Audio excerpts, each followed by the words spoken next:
Oh, thanks, Alex.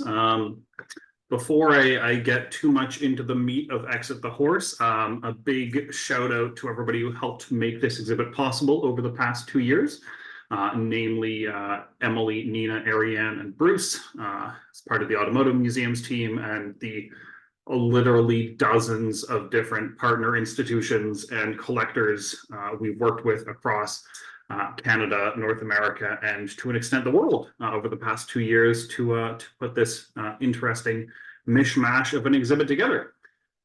So as you can see from the big fancy title, Exit the Horse is about the early years of Canadian motoring from roughly 1851 to 1910.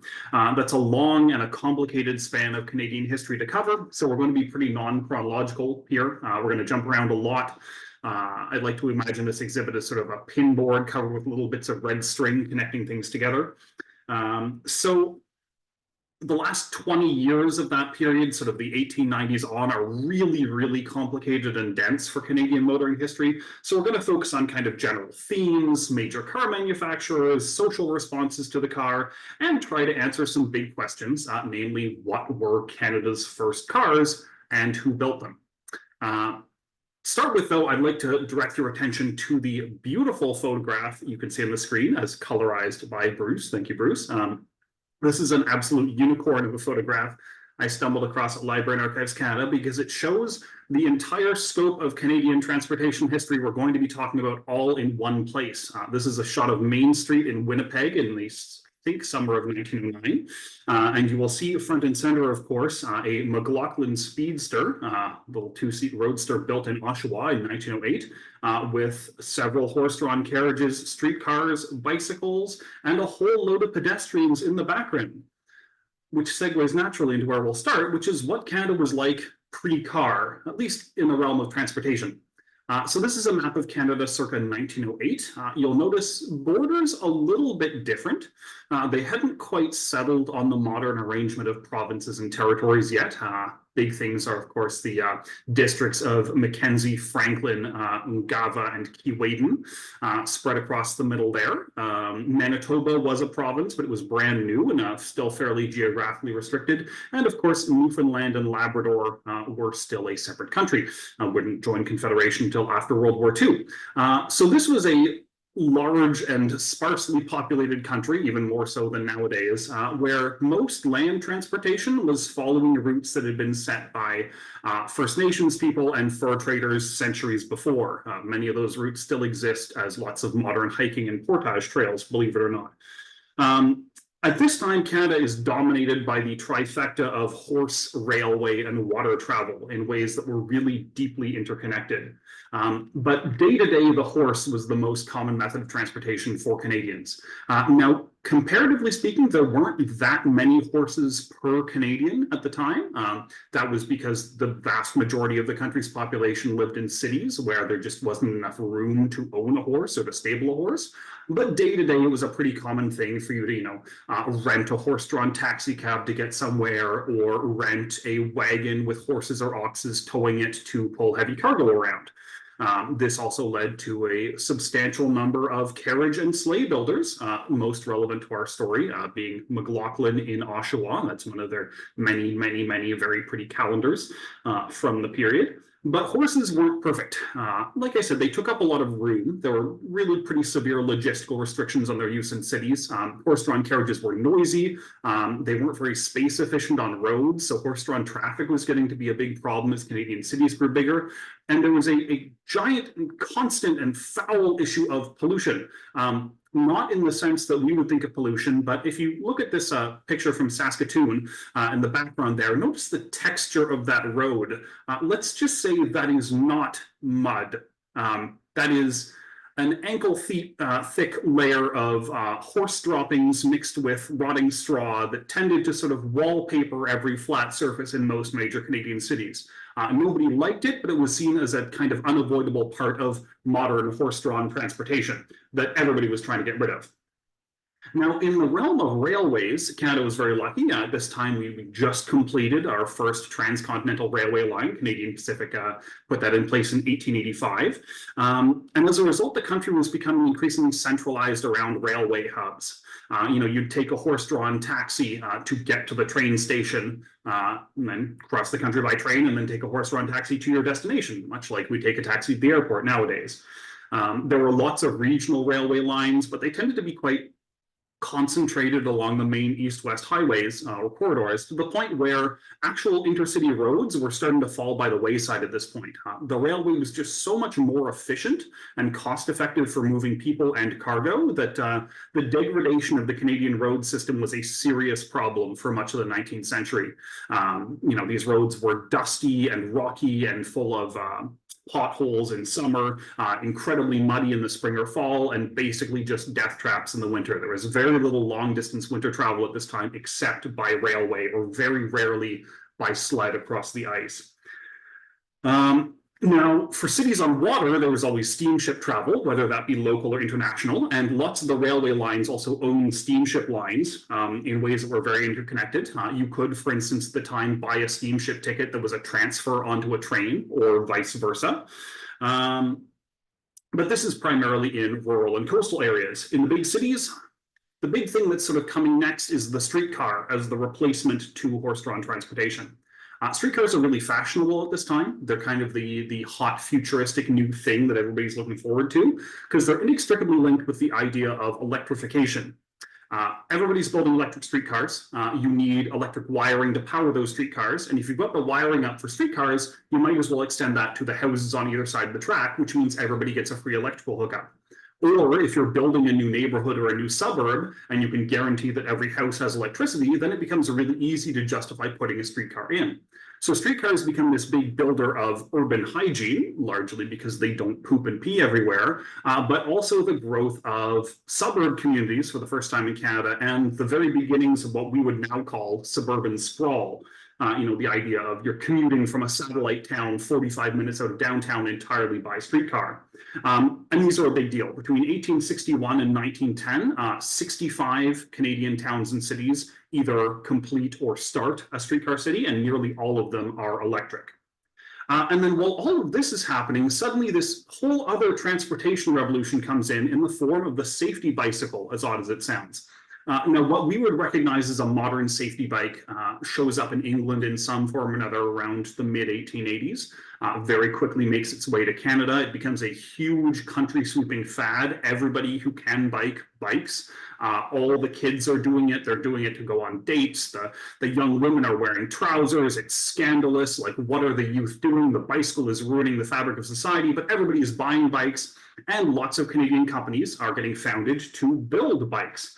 One of the most notable is Canada Cycle and Motor, CCM, who are going to show up a lot in this talk and in future talks.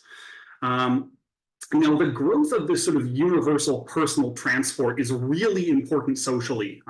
Everybody of any social class can afford to keep a bike in their home, can afford to maintain it, can reasonably afford to ride it. So there's really this idea for the first time that, like, you yourself can transport yourself somewhere. Previously, unless you owned a horse you could ride, that wasn't really a thing you could do. And these gigantic bicycle clubs grew up around this idea, people from all walks of life uniting to share routes and tips and tricks, but also increasingly to lobby their local governments for good roads, nice places to bike, not merely as a way to entertain themselves, but also as, a builder of economic growth and a builder of tourism. Long distance bicycle tourism is super popular at this time. So suddenly there's this huge social movement around personal transportation that is really deep-rooted and really popular at all levels of society. The bike boom does eventually taper off by the early 1900s. Bikes are still around and they're still very common, but they become less of a fad. But this idea of bicycle clubs and personal mobility sticks around and is very deeply embedded in the cultural consciousness. And at the same time, all of these bicycle manufacturers who got huge during this initial surge of popularity are suddenly looking to change tack and try something new in the realm of transportation. Let's take a look actually at what Canadian roads looked like pre-car. What we're about to see is Well, basically, it's, as far as we know, it's the oldest film footage ever taken of the streets of Toronto. It's mostly footage of the Great Toronto Fire in 1904, when much of the city's downtown burned down. We're not interested in the fire part, but the footage is interesting. Check it out on YouTube. We're interested in the street scene. So let's take a quick look. I'll play it a couple times. It's only a few seconds.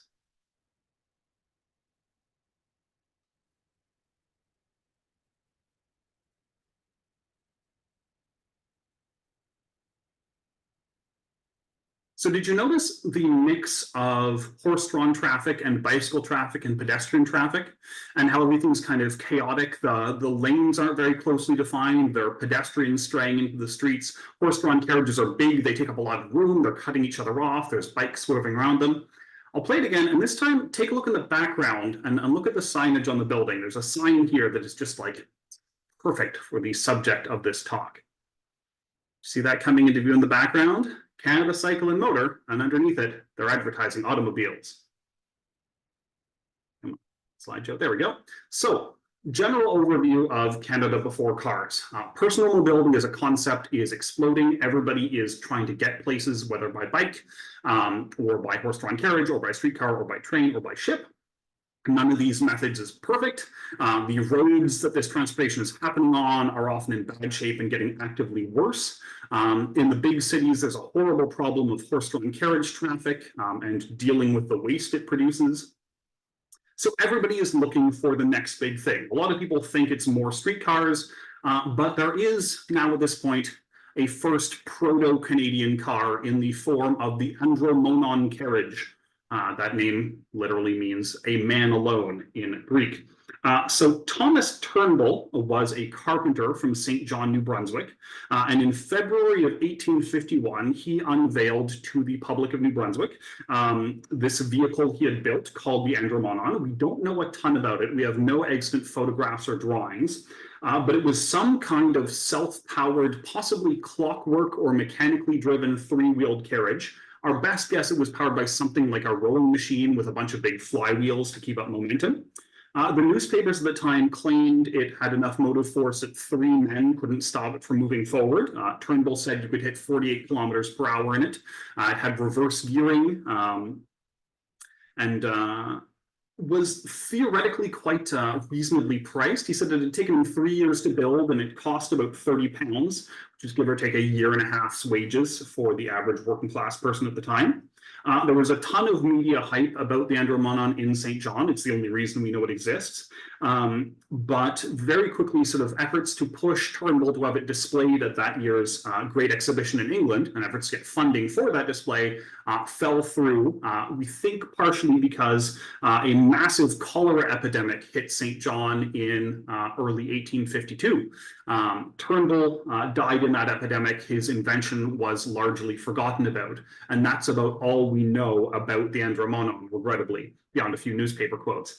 You know, interestingly enough, this weird sort of proto-steampunky mechanical carriage device is a perfect case study for well, not hundreds, but dozens of Canadian one-off cars to follow. It's a badly documented solo inventor project that attracted a lot of media attention, got almost no funding, and was almost immediately forgotten about. And those kinds of projects show up constantly in the early history of Canadian cars. There are literally dozens and dozens of these one-off home-built community firsts.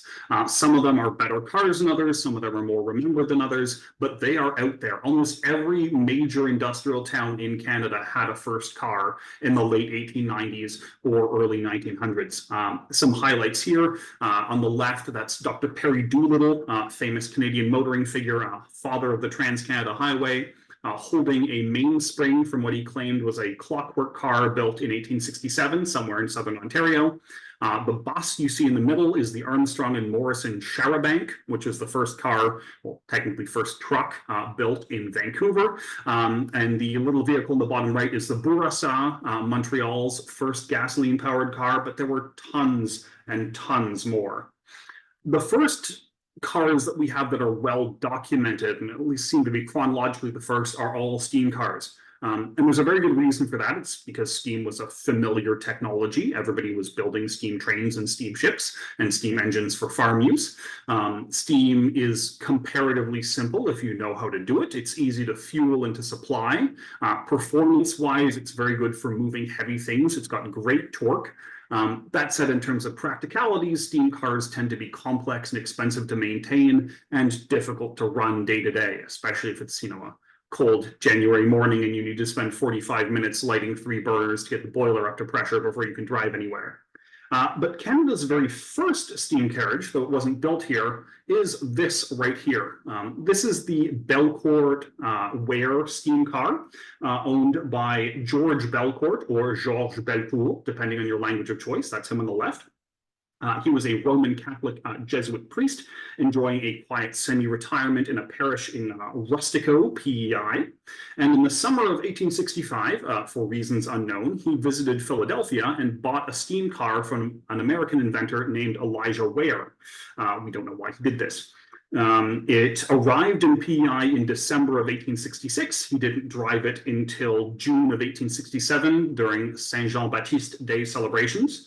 And apparently, while the car started well, he soon lost control and very gently drove it through a fence. But he used it regularly for several more years, basically just kind of to show off on special occasions. It seemed to have been used as kind of like a treat for members of the parish, a neat thing they could do on holidays.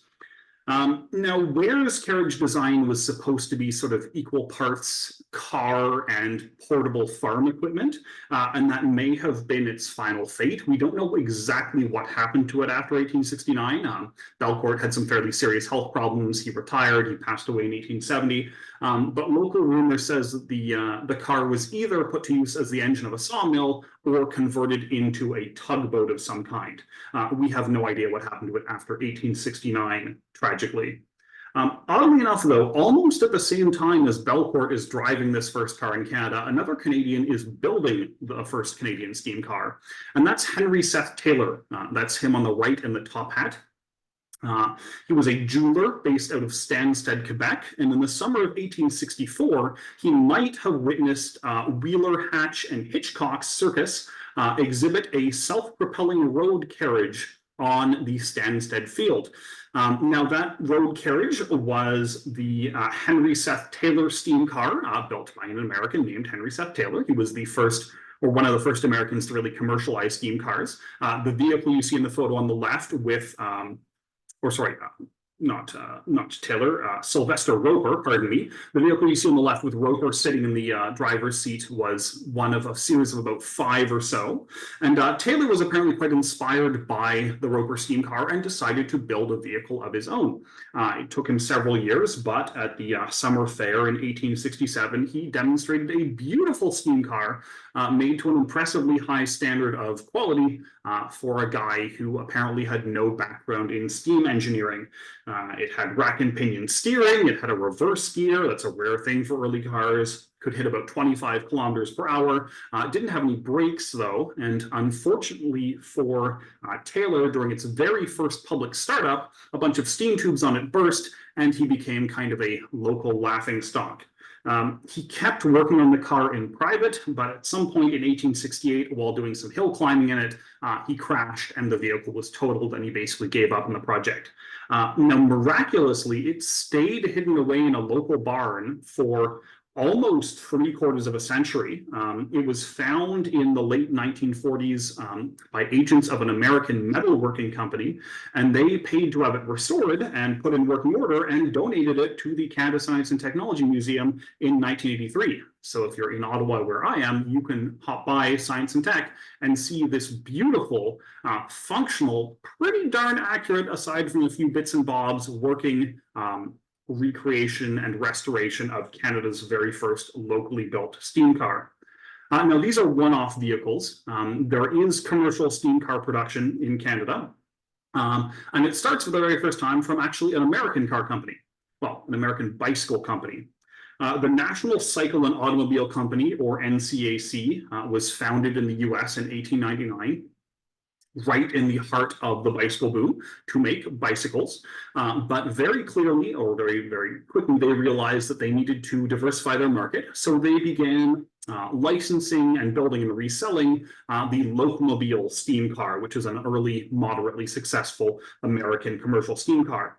They even started building locomobiles from imported parts in a plant in Hamilton, Ontario in 1900. Now, NCAC had been kind of thrown together very quickly to deal with the economic and business threat of Canada Cycle and Motor. They were never on very sturdy financial ground, so they fell apart very quickly, but the locomobile factory was doing great. And so as far as we can tell, Canada Cycle and Motor basically swept in and bought up the whole operation. Locomobiles built by CCM were raced at the 1900 Canadian National Exhibition. They became the first motor vehicles used by the Postal Service of Montreal.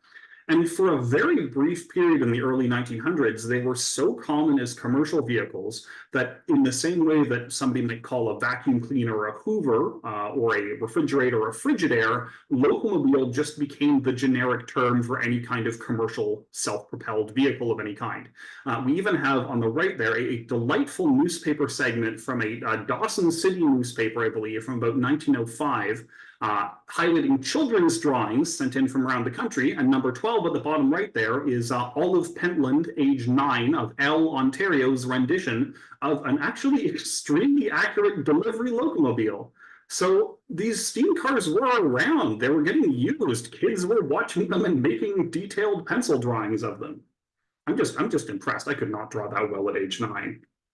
Now, CCM pretty quickly realizes that steam cars aren't that economically viable. The locomobiles only price about $900, which is pretty reasonable, but they don't do very well in the cold. So CCM closes their steam car branch in 1902, and they do eventually find some success building gasoline-powered cars under the Russell brand name. That's a subject for a later talk next fall. But interestingly enough, CCM maybe for a very, very brief time of only a few weeks or months at the end of 1902, we're fairly certain they had, in 3 different factories, continuous production of steam cars in the form of the locomobile, gas cars in the form of the Russell, and an electric car called the Ivanhoe. So they're one of the only countries in the history of automobile technology, really, to ever build steam, gas, and electric cars at the same time. Certainly the only company in Canada that has ever done that. Incidentally, CCM is, of course, still around as a manufacturer of what else? Bicycles and hockey equipment, actually. They're really one of the only companies from the very dawn of the Canadian motor age that are still around to this day in something like their original form. So, zooming back a bit, steam cars are moderately popular at this time. They very quickly lose ground because of their day-to-day limitations, and because there's kind of a hotter, sexier new technology coming in the form of the electric car. Now, we've talked about electric cars endlessly at the Canadian Automotive Museum for the past few years, but to sum things up very briefly, they're simple, they're reliable, they're really, really easy to use day to day. Their performance is decent, especially for city driving. They're whisper quiet, they're futuristic and shiny and exciting and safe. That said, they've got very poor range. Setting up the charging infrastructure for them is extremely expensive. Day-to-day, the wear and tear on their parts is hard to fix, and they're terribly marketed. Lots of early electric car companies assumed that because electric cars were slow and sedate and safe, they were ideally marketed towards usually high society women who were uncertain about the value of automobiles. And as it turns out, marketing exclusively to high society women who are uncertain about the value of automobiles is a terrible way to sell cars. And lots of companies that realize this corrected way too late and kind of marketed themselves out of any business. But let's look at Canada's first electric car, because there is an obvious #1 contender that is extremely well documented. It's this vehicle. This is the Fanshawe electric car, and yes, that's how Featherston Haw is pronounced. I hate it too. But this is the Fanshawe, Canada's first electric car. Frederick B. Fanshawe, that's him on the left with the spiffy mustache, was a Toronto-based patent lawyer and also somewhat of a sort of tinkerer and inventor. He once actually built his own airship, which is a super cool thing to do in your spare time. And he was approached sometime in the 1890s by William Still. That's him on the right in one of his later electric cars. He was a British-Canadian steam engineer looking to break into the electric market. And he had a new battery design that he thought would be perfect in a small electric car. He brought it to Fanshawe looking to patent it. Fanshawe said, what if you put that in a car for me? And then commissioned Still and the local Toronto-based Dixon Carriage Company to build a car. And what they came up with was pretty incredible for 1893. It had full suspension, full pneumatic tires, interior and exterior lighting, a horn, even one of the very first sort of proto windscreens before the windscreen was properly invented. And it was demonstrated to great success at the Canadian National Exhibitions in 1893, 1897, and 1906. And then also demonstrated publicly at the 1912 Toronto Auto Show, which is where the picture in the center comes from. Fanshawe used it as his day-to-day car for many, many years, and it led to a great deal of interest in Woods building more electrics. Now, tragically, Fanshawe's car disappears off the historical record in 1912. He eventually kind of fell into poverty, and his sort of inventions and records were broken up and sold off, but still kept ticking along nicely. He founded a company that went through several different names, but eventually ended up called Canadian Motors Limited. And they built a huge, like a gigantic range of electric delivery vehicles and wagons and personal cars and electric bicycles and electric tricycles, all for the Toronto market. Very briefly, in 1903, actually, they built and exported electric cars to England. So believe it or not, Canada's first ever overseas export car was an electric roadster built in downtown Toronto in 1903. Fun fact. Now, by 1903, Still's business wasn't doing too hot. They'd kind of overextended. So he sort of downsized and got out of the car making racket. But his factory was still up and running. And who should sweep in and buy it up than Canada Cycle and Motor? And what they did with it is kind of interesting because Still had been marketing a car called the Ivanhoe. It was their most popular two-seater roadster model. That may be it in the bottom center there.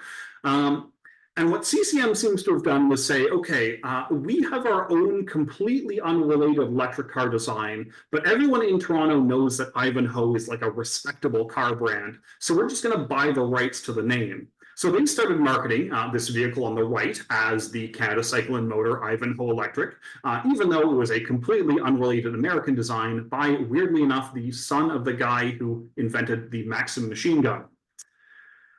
So that's a brief look into the early and confusing world of the electric vehicle industry in downtown Toronto, but it gets even more confusing because throughout all this time, Still had competition from the United States in the form of the Woods Electric Vehicle Company.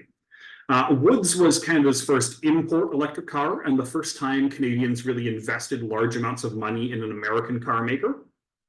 It was an American brand founded in 1897 and based in Cleveland, Ohio. And in 1898, the Robert Simpson department store in downtown Toronto bought a Woods delivery van, exhibited it all over town. And so a year later, with lots of interest, Woods came back and did a big public showing of their cars, and especially of their taxis. They were very heavily focused on electric taxis all over the city of Toronto. That led to huge investment from Canadians, a strong Canadian plant on its board, talks of building Woods cars at the Canadian General Electric plant in Peterborough, which may have never actually happened. But by 1901, the American electric vehicle bubble, or especially the electric taxi cab bubble that Woods had been building for, kind of burst, and the company downsized, switched over to American ownership, and falls out of the scope of this exhibit. But the early sort of initial surge of success of both Woods and CML at the same time leads to a long tradition of electric car building in Toronto that actually lasts well up through the First World War. Now, incidentally, of particular interest, the Automotive Museum, we have a Woods Electric. This is it. It's seen better days. It's an 1898 shooting brake. That is to say, it's an open-topped car with two-seater bench seats. And it's really intriguing because we know for a fact that one of the vehicles that Woods demonstrated in Toronto in 1899 was an open-topped brake identical to this one. We don't know if this is it, but man, it would be really cool if it was. If you have some secret sauce access to documents that confirms or deny this, please let us know. So that's steam and electric cars, but while all that's happening, you've also got this surprise underdog in the form of gasoline. Gasoline engines have been around for about 20 years by the 1890s in some form or another, but mostly in industrial uses. They had some reliability problems. They were kind of dangerous and loud and dirty. But man, oh man, they captured the public imagination, unlike steam or electric cars. The image on the right here is one of a really entertainingly weird series of McLaughlin Carriage Company calendars produced in the early 1900s, all of which have the same central theme of two young, attractive, and sensible people, always a couple, are driving a carriage along the road when some weird idiots in a motor car come speeding along, kicking up dirt and making a lot of noise, and then have an embarrassing crash. And notice the classic sarcastic slogan up in the top right corner there. Guess they didn't know 'twas a McLaughlin. Ho, ho, ho. Incidentally, the tone of McLaughlin's extremely anti-automobile advertising did a dramatic 180 in 1907 when they suddenly announced that they were starting to build motor cars. And by 1908, when they were building motor cars, suddenly their calendars were surprisingly pro-car. Really makes you think, but long story short, gasoline cars were dangerous and risky and loud and fast and thrilling and cool and a little bit less expensive, but for better performance than steam and gas cars. They really seemed like they came out of nowhere and overtook the sort of conservative, sensible steam technology and the futuristic but unexciting electric technology to become the next big thing. So let's talk about some of Canada's very first gas cars. A notable and not very well-known one is this vehicle right here. This is the Léon Belay voiturette, owned by Dr. Henri Edmond Cagrin of Quebec City, Quebec. He was a dentist and inventor of some repute, also an avid cyclist who picked up the passion for automobiles during a trip to the United States in 1897. That year, in May, he ordered a Léon Belay voiturette sports car from France. This is Canada's first imported European sports car, believe it or not. Now, for some context, Léon Belay was a very famous early French race car driver, and the voiturette he put together was an extremely small, it's basically a pair of chairs on three wheels with an engine stuck to the back. Very small, very lightweight, but really the first dedicated purpose-built sports car. It was a vehicle designed to be able to get two passengers up to about 100 kilometers per hour and keep them there if the roads were good enough. Not very safe, infamously difficult to start, but it was fast, and that was all that counted. Now, Cagrin never really succeeded in going particularly fast in his car, but he did drive it all over the Quebec area, and in the winter that he got it, actually converted its front wheels into skis and added studs to the rear tire to make Canada's really first proto-snowmobile, long before the idea of a snowmobile existed. This invention was novel enough that it was actually featured in that year's Scientific American, which is why we have this excellent woodcut from Scientific American of Cagrin, his wife, and their slightly gargoyle-ish looking little dog in the front seat. Now, apparently in about 1900, there were plans for Cagrin to either use his car or convert several other cars like it for an overland trip from Skagway in Alaska up to the Klondike gold fields. That epic voyage tragically never happened, or was never undertaken, but he did continue to use the voiturette well up into the First World War, when apparently the supply of spare tires dried up, and the car disappears off the historical record after 1922. That said, Cagrin was and is recognized as probably Quebec's first motorist, and certainly its first sort of car customizer. And this is actually a claim he had to defend quite bitterly in his own lifetime. There were several other people who claimed they'd imported cars into Quebec before Cagrin solely for publicity. But we're talking imports here, we're not talking building, because Canada's first locally built gas car was, believe it or not, also from the province of Quebec. It was built by the gentleman on the right there, George Foot Foss. He was a young bicycle mechanic from Sherbrooke, Quebec. In 1896, he had kind of a bad experience renting an electric car while on vacation in the northern United States, decided he could build something better. He taught himself how to build an internal combustion engine by reading about it in magazines. And by 1897 had assembled a car around that engine, which he called the Fossmobile. It was a front engine mounted single cylinder, 2 forward gears with no reverse, braking by downshifting, tiller steered, open topped, but apparently it worked just fine on the steep and hilly streets of Sherbrooke. He used it as a business vehicle.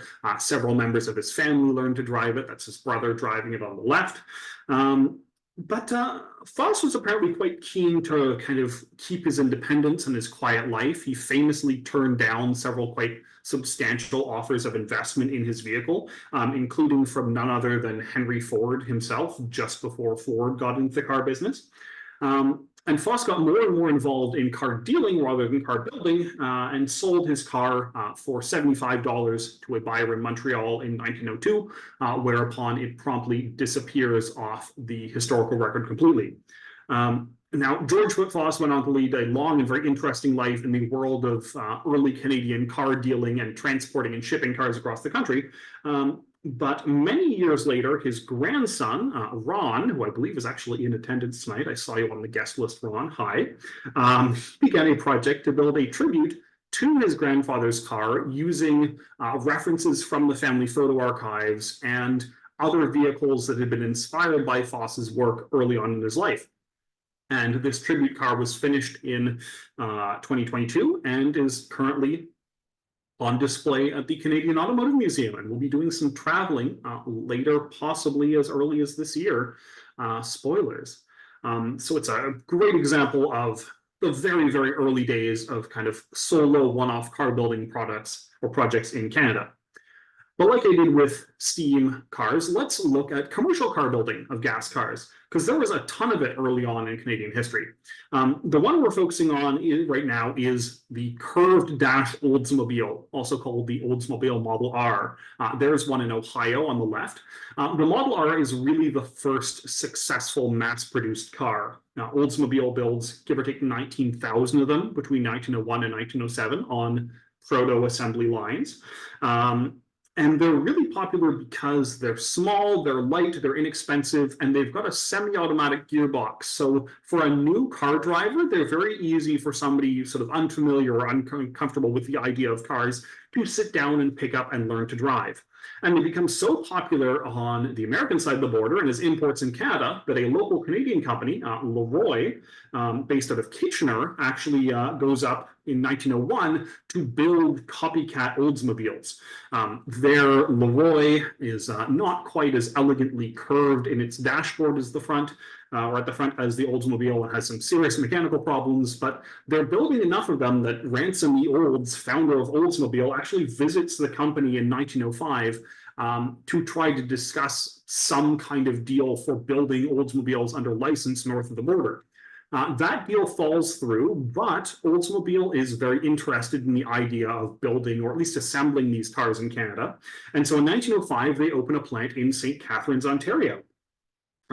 Over the next 2 years, it produces a couple hundred cars. We don't know the exact number, unfortunately, and exports them all over the country. And so curved dash Oldsmobiles are one of these technically Canadian-made cars that you see all over the place at the dawn of Canadian motoring.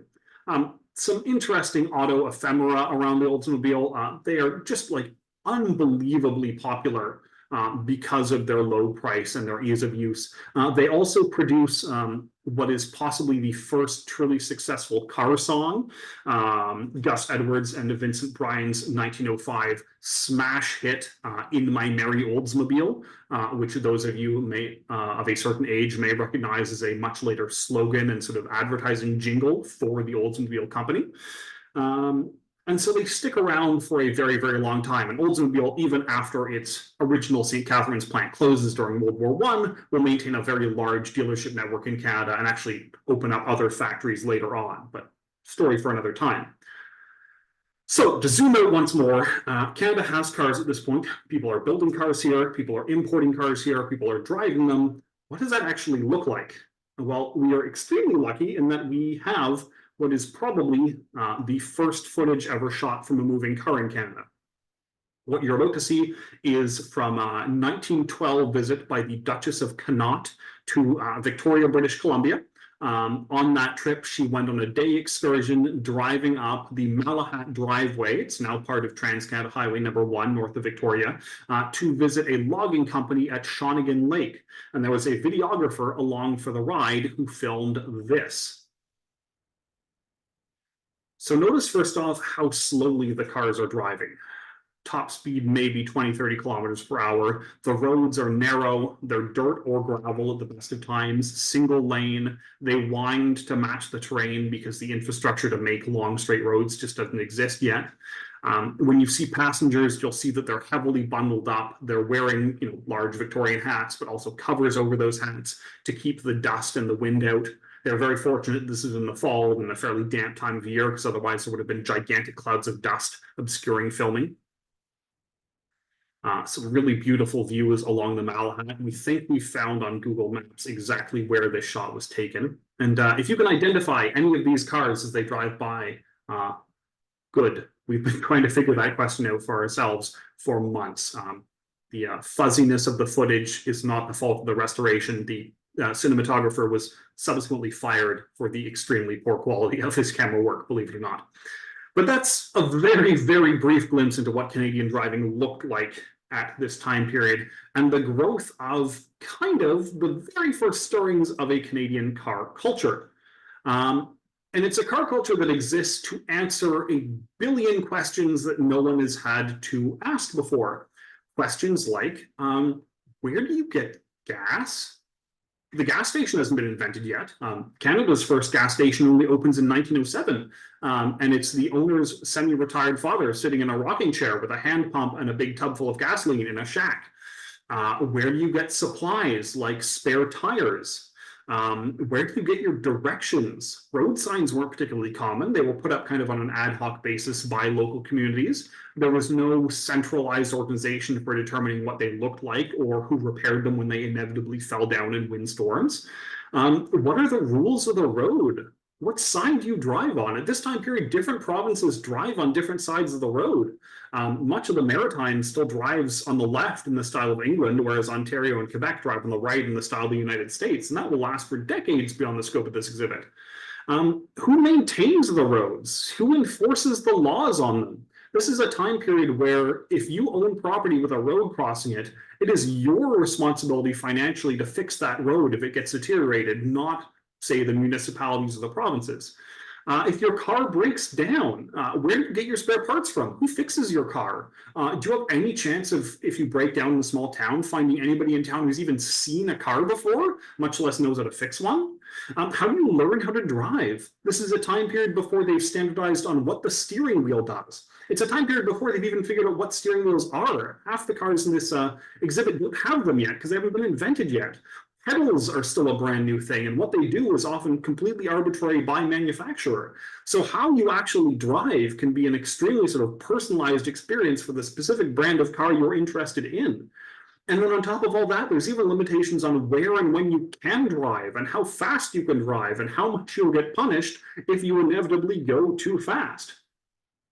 So all of this leads to the birth of community automotive clubs or automobile clubs. These are obvious descendants of the pre-existing bicycle clubs. They're formed for the same kind of goals of organizing and unifying and getting people accustomed to the idea of car driving. They host parades, they take orphans down to the beach, lots of sort of humanitarian and community outreach type stuff. But they're also really fundamental for kind of building this wider Canadian community of drivers and building a more unified feeling of, well, what should roads look like and what should driving on them look like and be like for Canadians? This is incidentally a super fascinating picture from the collection of the Bytown Museum here in Ottawa. As an Ottawanian, I'm a little biased, I will admit it. This shows Ottawa's first car parade in the summer of 1904, and it is a tremendously good cross-section of the kind of cars people were driving in Southern Ontario at the time. So from the left, we have a Stanley steam car. That was a later kind of vehicle that supplanted the locomobile as the popular steam car. We've got an ultra lightweight Orient buckboard. We've got an extremely expensive Pierce Gray Arrow that is a high-end, ultra-luxury American limousine. We don't know who was in that car, but clearly he was a VIP if he was driving a $4,000 American limo. We have another Stanley steam car, and on the right there, we've got a curved dash Oldsmobile. Like I said, they show up everywhere. Ditto the buckboards. Buckboards show up a lot in this time period as well because they were so inexpensive. Another weird little bit of historical trivia there. The gentleman slouched very relaxedly in the front of that curved dash Oldsmobile on the right. That guy there is Thomas Ahern, who, among other things, founded Ottawa's streetcar network and also owned Ottawa's first car, which was, drumroll please, a Woods Electric, bought in Toronto in the summer of 1899. It's all connected. The red strings are going. So, the main reason these automobile clubs exist, though, it isn't just to sort of build good feeling and everybody pat themselves on the back about how great cars are. They answer a really desperate need because car driving is not popular. In fact, it's extraordinarily unpopular in a huge chunk of the Canadian population. Anti-automobilism is the term I'm going to use to refer to this idea of hating on the car, often for extremely justifiably good reasons. It's not a term that was used at the time, but it's the idea that cars constituted a very genuine threat to the livelihood, well-being, and kind of traditional methods of transportation of like 99% of the population of Canada at this time. Cars cause, among other things, a massive increase in the number and severity of road accidents. You know, compare a 5-ton motor car going at 90 kilometers per hour to a 2-ton horse and carriage going at 5 kilometers per hour. If it loses control, it's going to cause a lot more damage. So as automobiles start to show up on Canadian roads, the rates of accidents occurring and the fatalities in those accidents just skyrocket. They also cause tons of noise, especially in rural areas where the roads are longer and straighter, so you can go faster. They cause pollution and dirt, kicking up huge clouds of dust, covering and killing crops, spraying oil or soot everywhere in the case of steam cars. They cause tons of damage to road infrastructure. Again, remember, this is a time where for a huge chunk of Canada, if you own land that has a road on it and that road gets a pothole because a car drives over it too much, it's your job to pay to fix that pothole. There's also a great deal of sort of social intimidation caused by the automobile. Cars are big and fast and loud and scary and new and unpredictable. And in a large part of the country, that sort of threat that you might encounter an automobile on the road and could get hurt is really quite powerful and frightening to people. It leads to decreases in rates of people, you know, taking horse-drawn carriages or bicycles to go to market. People spend less money in rural town markets. They're selling less produce. They're being less social. They're visiting families less. Doctors are more hesitant to take horse-drawn carriages out to go attend to the sick. It's causing serious negative repercussions. And at a time when a large percentage of the Canadian population is extremely religious and extremely conservatively so, if people are afraid to take their horse and buggy to go to church, then that means that the automobile is directly attacking God, and people will not and do not stand for that at the time. There's also a really serious element of kind of class warfare going on with anti-automobilism. You've got to remember that the vast majority of car owners live in cities, and they tend to be quite wealthy because even the cheapest cars are extremely expensive at the time. So you get a situation where rural landowners are often forced to pay to deal with the consequences of accidents that city dwellers have in their motor cars on rural roads. You know, the classic case is, as highlighted in this cartoon from the American magazine Puck, a rural urbanite drives their big chauffeured car in the country and hits a farmer's kid. Who pays for that? The kid's in the hospital or the kid's dead. There's no legal framework. There's no insurance framework. There's no medical framework to address who is responsible if somebody drives a motor car on your road and kills a member of your family or destroys part of your property. And when rural communities try to kind of organize to push back against this, they often meet with a huge amount of opposition because, frankly, they're not as wealthy and not as capable of lobbying the government as big, well-organized urban auto clubs are. So this very quickly sort of escalates from friction to outright conflict. On some levels, it's legal. You get things like municipal and even provincial car bans, banning when and where people can drive.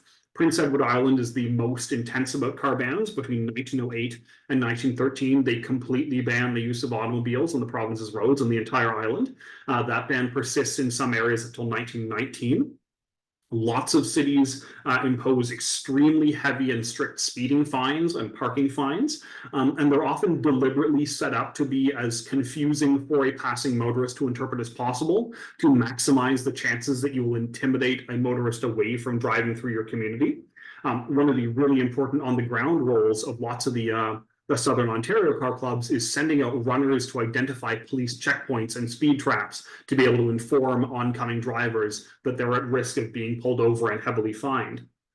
Anti-parking laws are a huge part of this. Remember from the earlier footage, we've seen that the sidewalk and the road had a much less clear distinction in this time period. Imagine if people always parked completely blocking the sidewalk nowadays. That would be an outrage. It would be a real pain in the butt.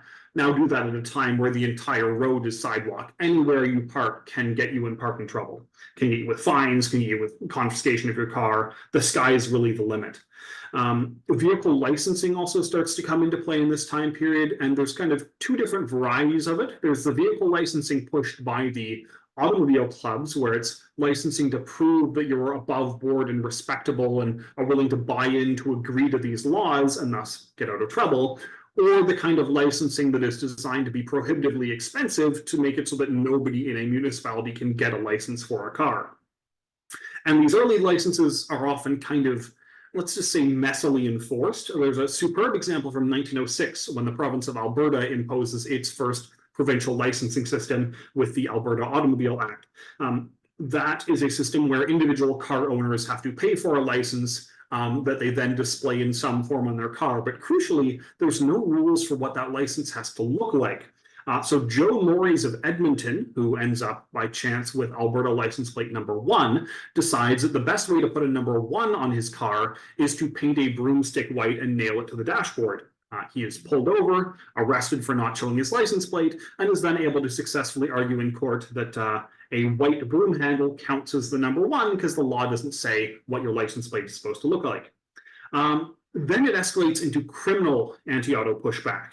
There's sabotage of roadways, farmers digging potholes, literal highway robbery, extortion, insurance fraud. People are, running steel wires across roadways or burying saw blades or waiting in bushes with shotguns.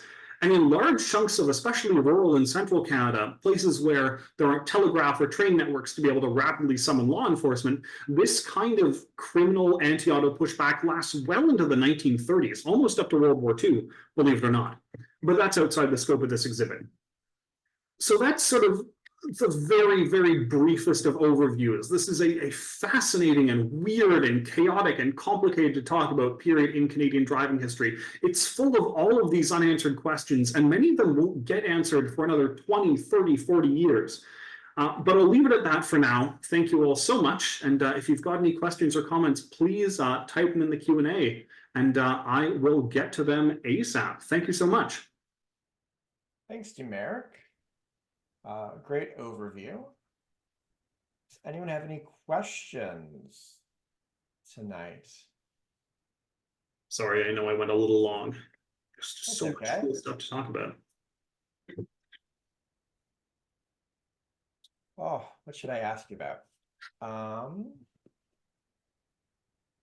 What did you find most surprising about this period of Canadian automobiles when you personally jumped into this as a research topic? I was, and still am, shocked at just how many people were building cars. I'm currently compiling a list of all of the defunct Canadian auto manufacturers from this time period and onwards. But even sort of before 1910, there were at least 6 or 7 car makers in Toronto alone. Like almost every town in Canada at one point or another had a car maker of some kind or a branch plant. And many of them only lasted a few years, but they were everywhere.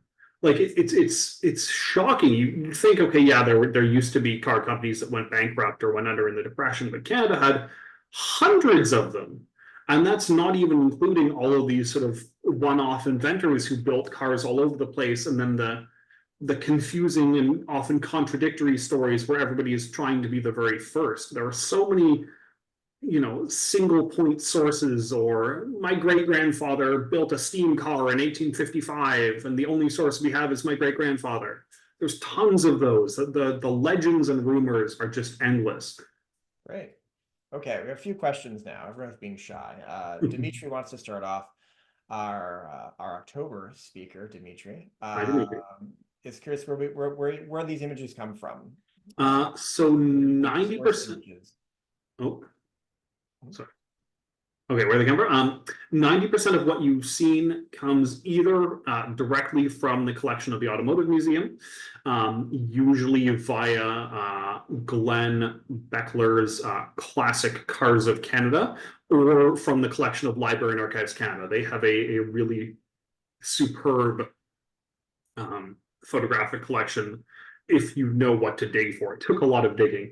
If anybody would like, I'm happy to compile and send along a very long list of sources used for this video, and because it's like 6 or 7 pages. Okay.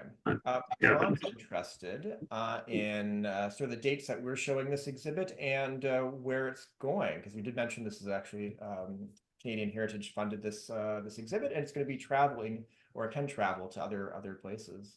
Yeah, I don't remember the exact dates off the top of my head, but I believe in October it's going to the Canadian Transportation Museum and Heritage Village in Kingsville for at least 3 or 4 months. After that, we are working on it. We've had some interest from the city of Sherbrooke. We've had some interest from the Canada Science and Technology Museum. Possibly the Reynolds Alberta Museum and the Western Development Museum out in the prairies. Nothing set in stone yet, but it's going to start at Kingsville, and then we will pull our plans together as the fall approaches from there.